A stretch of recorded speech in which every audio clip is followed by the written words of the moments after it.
In this video, I'm going to cover Jung's diagnosis of Nietzsche.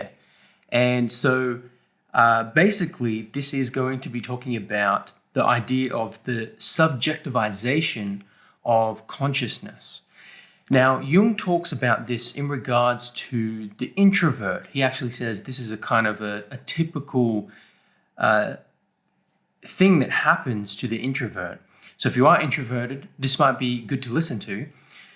So basically what the subjectivization of consciousness is where the introvert, who has a tendency to relate to the subjective factor or the subjective world, their inner experience, they begin to identify with the whole of the psychic processes. And that goes beyond the ego. So they not only identify with their ego, which we all do, they begin to identify with the totality of the psychic phenomena. And Jung goes on, in Jungian language, it's when the identity of the ego is then kind of self-identifies with the self, which is the totality of the psyche for Jung, which is both the conscious and unconscious. And so when this happens, Jung says that there is an ego inflation, and the ego begins to create what he refers to as these defense mechanisms, which Jung would then point to Adler, who did work on the power drive and these kind of defense mechanisms of having these internal kind of allies and different things like that, which I think will be interesting to look at in the future on my channel. But as far as the subjectivization of consciousness, it comes about because of this overinflation of the ego in someone who is introverted.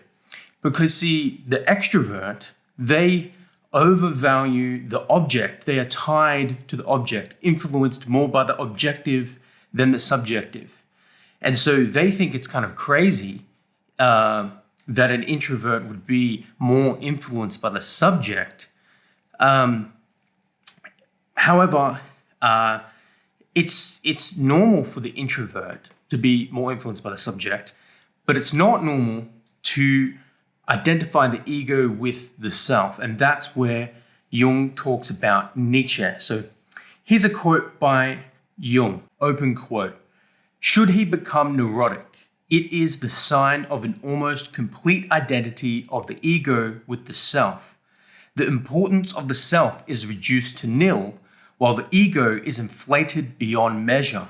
The whole world creating force of the subjective factor becomes concentrated in the ego, producing a boundless power complex and a fatuous egocentricity. Every psychology which reduces the essence of man to the unconscious power drive springs from this kind of disposition. Many of Nietzsche's lapses in taste, for example, are due to this subjectivization of consciousness," close quote. So you can see there what I'm talking about. The inflation of the ego and then the identification with the entirety of the psychic processes. And then what basically happens, I think, is very interesting. The details of such a person, they begin to become scared of objects. They get really scared of objects because they've inflated the ego and they criticize the world and criticize everything out in the world, the object. So they're a very critical type of people. And that's why Jung also notes that Nietzsche kind of criticizes the world all the time. And I had a good quote on that. Open quote. "The superior thing can only be created if it is built upon the inferior thing. The inferior thing must be accepted in order to build the superior. You must not be afraid of the dirt. one has to accept the ugliest man if one wants to create, close quote. So there you can see Jung criticizing Nietzsche. Nietzsche's conception of the Übermensch, conception of the higher man, is about being superior, being a superior being.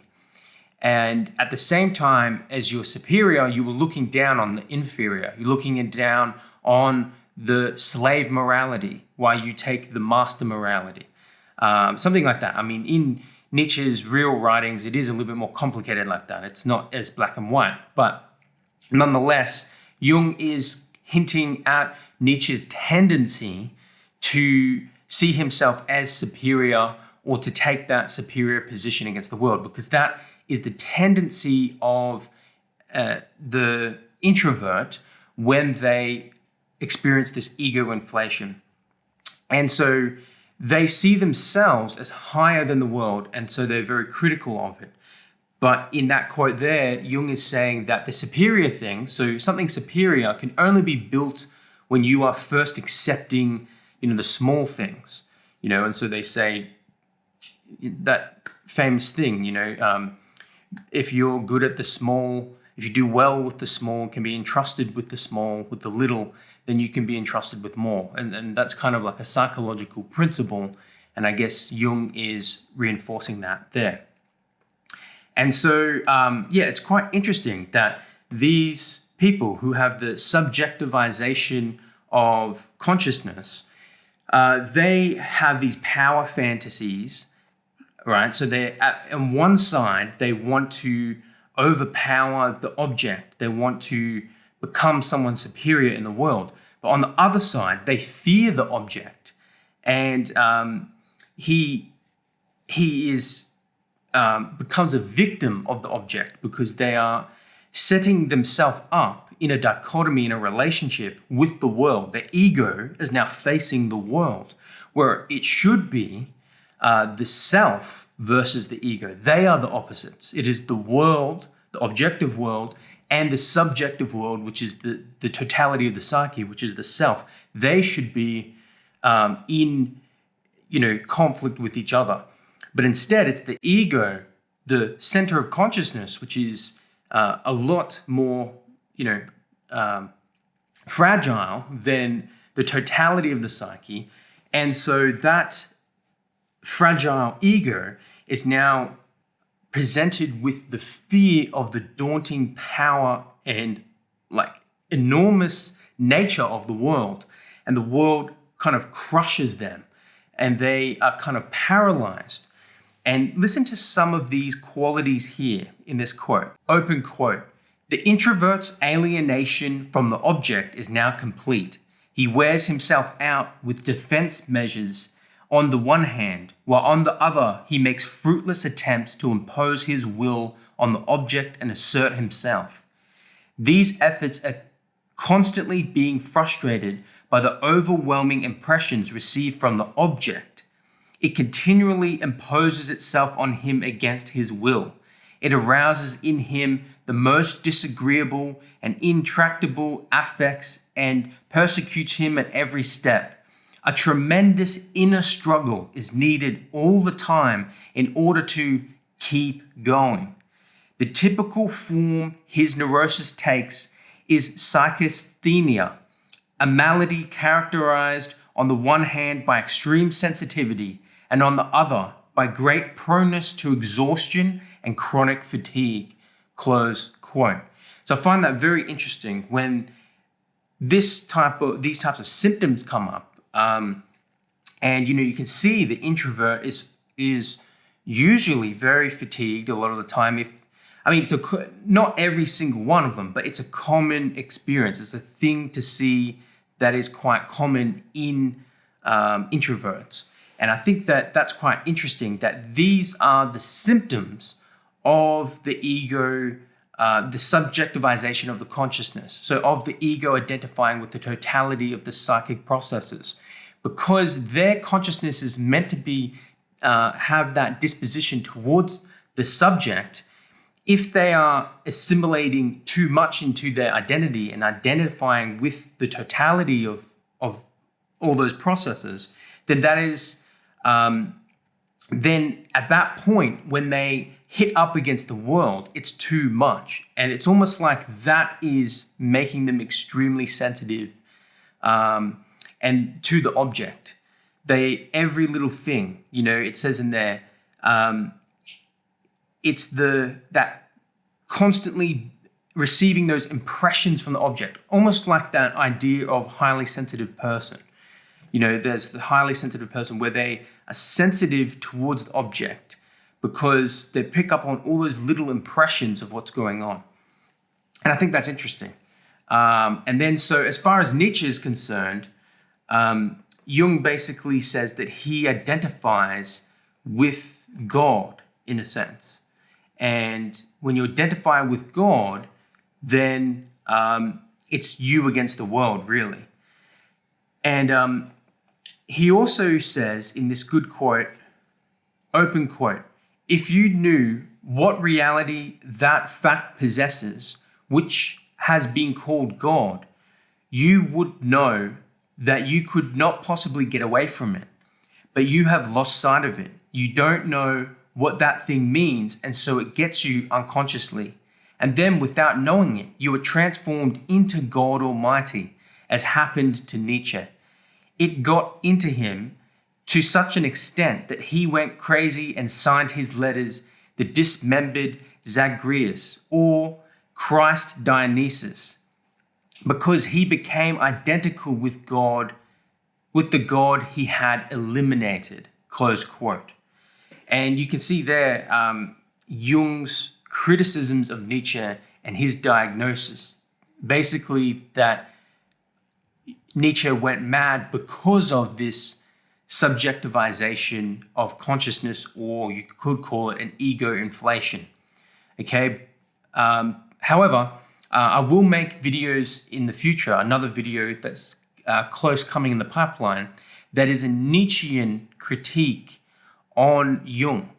And because, there are, like to say that this is actually how Nietzsche went crazy when there are other facts out there, such as Nietzsche's father also had a similar kind of brain condition as well. So what, you're going to say that Nietzsche's father also invented Zarathustra and went mad? No, well, Nietzsche's father was a Lutheran, pastor or whatever. And so, there's discussion to be had there. So I'll release that in the future, the Nietzschean critique on Jung. So stay tuned for that one. So I'll leave you off with one more quote by Jung. Open quote, if he does not know what he has done by saying that God is dead, he can have an inflation of his whole personality. Then his unconscious will get inflated. He will be hampered by the continuous presence of God in the unconscious, which is, of course, the most terrible thing. Close quote. So despite some of these things, I still think the point of what Jung is talking about stands. I mean, I personally don't believe Nietzsche went crazy because of an ego inflation. I personally believe it was an organic kind of brain deterioration, like a disease or something that he inherited from his father. That makes a lot more sense. You take the diagnosis that makes the most sense, and I think with our knowledge on biology, we should understand that's probably what happened. He probably just inherited something from his father because the same thing happened to his father, and so we know of brain diseases, all sorts of kind of different things it could be. They say that he was diagnosed with syphilis, but it could have been a whole host of different neurological disorders that we now know of. So, nonetheless, in saying that still doesn't mean that Nietzsche didn't have an ego inflation, because he his writing was quite bombastic at times, and Jung talks about this bombastic language is archetypal language. It kind of comes from the archetypes. It's very intuitive type language, so it kind of sounds very grand and verbose, but it also gives insights into things. And so, it could, obviously, Nietzsche could have still exhibited that at times. But then there's arguments against that. It could just be Nietzsche's sense of humor, a perverse sense of humor. So he's not really that much of an egoistic, pighead. He's more just playing on different words and trying to be humorous. That is also probably a little bit of the case as well. So it's a complex case there. But anyway, this is Jung's diagnosis of Nietzsche, and we kind of explored the subjectivization of consciousness. So I hope you enjoyed that, and stay tuned for the upcoming videos I have on the Nietzschean critique of Jung. Thanks for watching. I'll see you in the next video.